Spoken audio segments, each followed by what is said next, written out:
Hello students, स्वागत है आप सभी का मेरे यूट्यूब चैनल जिसका नाम है स्टडी पैराडाइज। आज की इस वीडियो में हम क्लास 10th के हिंदी के पद्य खंड में अध्याय 2 राम लक्ष्मण परशुराम संवाद के वन लाइनर देखने वाले हैं। तो ये वन लाइनर आपके लिए ऑब्जेक्टिव टाइप प्रश्न जो कि 30 अंक के होने वाले हैं में काफ़ी लाभप्रद होंगे। तो बने रही वीडियो के अंत तक। और यदि आपने मेरे चैनल स्टडी पैराडाइज को अब तक सब्सक्राइब नहीं किया है तो चैनल को सब्सक्राइब करें और बेल आइकन को ऑन करें ताकि आने वाली वीडियोस का नोटिफिकेशन आपको मिल सके। और यदि आपको मेरे वीडियोस पसंद आते हैं तो वीडियो को लाइक करें और अपने फ्रेंड्स के साथ भी शेयर करें।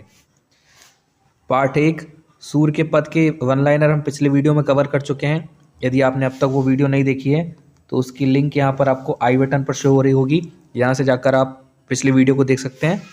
और ये संपूर्ण प्लेलिस्ट जिसमें मैं वन लाइनर लाऊंगा की लिंक आपको डिस्क्रिप्शन में मिल जाएगी, साथ ही एंड स्क्रीन पर भी आपको ये प्राप्त हो जाएगी। तो वहाँ से जाकर ये संपूर्ण प्लेलिस्ट आप एक्सेस कर सकते हैं।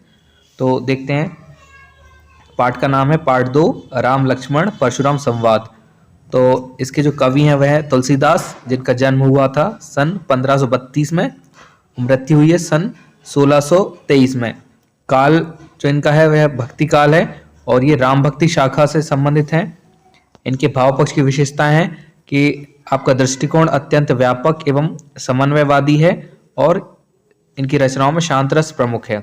इसी प्रकार इनके कला पक्ष की जो विशेषताएं हैं वह ब्रज भाषा और अवधी भाषा का प्रयोग इन्होंने किया है और सामाजिक चेतना का प्रसार इन्होंने किया है।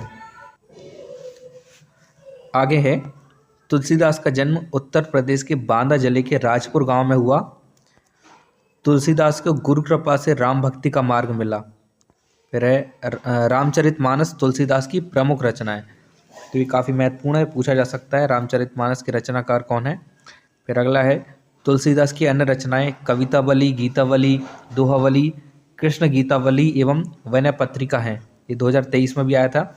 ये आपसे अलग से पूछा जा सकता है तुलसीदास जी की 2 रचनाएं लिखिए या 3 रचनाएं लिखिए, तो इन्हें आप लिख सकते हैं। फिर आगे है, रामचरितमानस अवधी भाषा में लिखा गया है, तो रामचरितमानस की भाषा भी पूछी जा सकती है।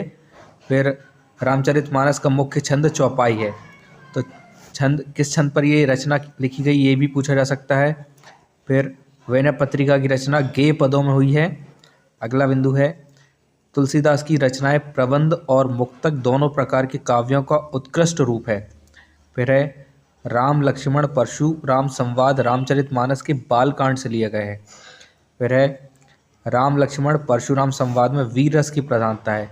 तो ये पार्ट में पूछा जा सकता है ऑब्जेक्टिव में, राम लक्ष्मण परशुराम संवाद में किस रस की प्रधानता है। आगे है,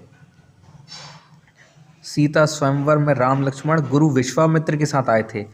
फिर अगला है, परशुराम अपने गुरु शिव के धनुष के टूटने पर क्रोधित हो गए थे। फिर आगे देखते हैं, भंजनिहारा शब्द का अर्थ है तोड़ने वाला। फिर अगला बिंदु है, शिव धनुष को तोड़ने वाला मेरे यानी कि परशुराम के लिए सहस्त्रबाहु के समान शत्रु है। ये परशुराम ने कहा था जब भगवान राम ने शिव धनुष तोड़ा था, उस समय क्रोधित हो गए थे। फिर अगला बिंदु है, लक्ष्मण ने व्यंग करते हुए कहा कि हमने बचपन में ऐसे कई धनुष तोड़े हैं, इस धनुष पर इतनी ममता क्यों। फिर अगला बिंदु है, राम स्वभाव से शांत एवं विनम्र थे। अगला बिंदु है, लक्ष्मण क्रोधी स्वभाव के थे, तो लक्ष्मण जी को बहुत जल्दी गुस्सा जाता था। फिर अगला बिंदु है, लक्ष्मण ने तर्क दिया कि शिव धनुष पुराना था और राम के छूते ही टूट गया। फिर अगला है, परशुराम क्षत्रिय कुल के विरोधी हैं, उन्होंने कई बार इस पृथ्वी को क्षत्रियों से विहीन कर ब्राह्मणों को दान किया है। अगला है, तुलसीदास के गुरु नरहरिदास थे, तो ये ऑब्जेक्टिव में पूछा जा सकता है कि तुलसीदास के गुरु का नाम क्या था। फिर परशुराम के फरसे के डर से गर्भ में पल रहा शिशु भी मृत्यु को प्राप्त हो जाता है।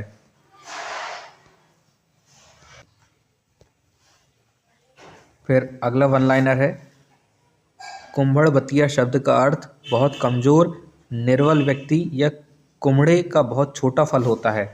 फिर अगला है, लक्ष्मण के अनुसार वीर योद्धा स्वयं अपनी प्रशंसा नहीं करते एवं अपनी वीरता का प्रदर्शन युद्ध भूमि में करते हैं।